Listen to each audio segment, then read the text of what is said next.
ሰበር የድል ዜና ዛሬ መጋቢት 2 2017 የወረባቦ ወረዳ ዋና አስተዳዳሪ ፈንታ ሁሴን በፋኖ እርምጃ ተወሰደበት። ዛሬ ከጧቱ 2 ሰዓት ላይ ፋኖ ያለበትን አቅጣጫ ለሸኔው ሰራዊት ለማሳፈን ሲንቀሳቀስ በልጅ ኢያሱ ኮር ራሳሊ ጉሹሽ ክፍለ ጦር 3ኛ ሻለቃ የማያዳግም እርምጃ ተወሰደበት። የራሳሊ ጉሹሽ 3ኛ ሻለቃ አዛዥ የሱፍ እኛን ለማሳፈን ከነግብሩ አበሮቹ ወዳለንበት በመኪና ሲጓዝ ጎሃ በተባለ ቦታ ላይ በደፈጣ በቦምብ ከነ መኪናው አጋኝተነዋልም ብለዋል። ወደ መኪናውም ስንገባ የወረዳው አስተዳዳሪ ፈንታ ሁሴንና አቃጣሪ ጓደኞቹ ሾፌሩን ጭምር ወደማይቀረው ዓለም ሸኝተናል ብለዋል። በመኪናውም ውስጥ 2 ክላሽ ከዚህ ባንዳ ማግኘት ችለናል ብሏል።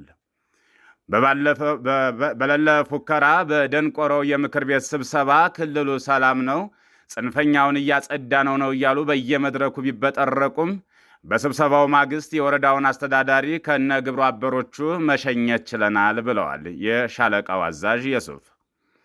በሌላ ወረዳ ያላችሁ አመራሮችም እጣ ፈንታችሁ የማያምር የባንዳነት ሞት ነውና ከስራችሁ ለቃችሁ ለቤተሰቦቻችሁ እንድትኖሩ ፋኖ ያሳስባልን ብሏል።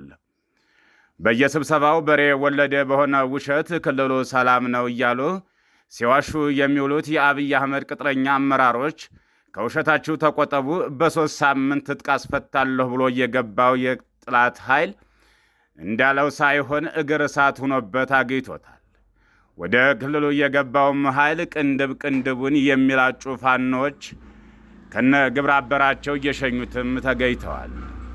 ትጥቅ አስፈታለሁ ብሎ ወደ አማራ ክልል የገባው ኃይል ትጥቁንና ቀበቶውን ፈቶ ለፋኖ እያስረከበ ግማሹ ሙትና ግማሹ ቁስለኛ እንዲሁም ምርኮኛ በመሆን ክልሉ ላይ ይገኛል። ውሸቱና ቀልዱ የማይጠገበው የአብይ አህመድ መንግስት እንዲሁም ብልጽግና ክልሉ ሰላም ነው፣ ኢትዮጵያ የዓለም ተምሳሌት ናት እያለ ሲፎክርም በስሩ ተቀምጠው በቃህ አቷሽ የሚለው ሰውና የሚገስሰው ሰው ስላጣ ብቻ ሲቀደድ ይሰማል። የሀገር ውሸቱ አልበቃ ሲል ቀልዱንና ኮሜዲያኑን አሳምሮ አሁንም ቀጥሎበታል።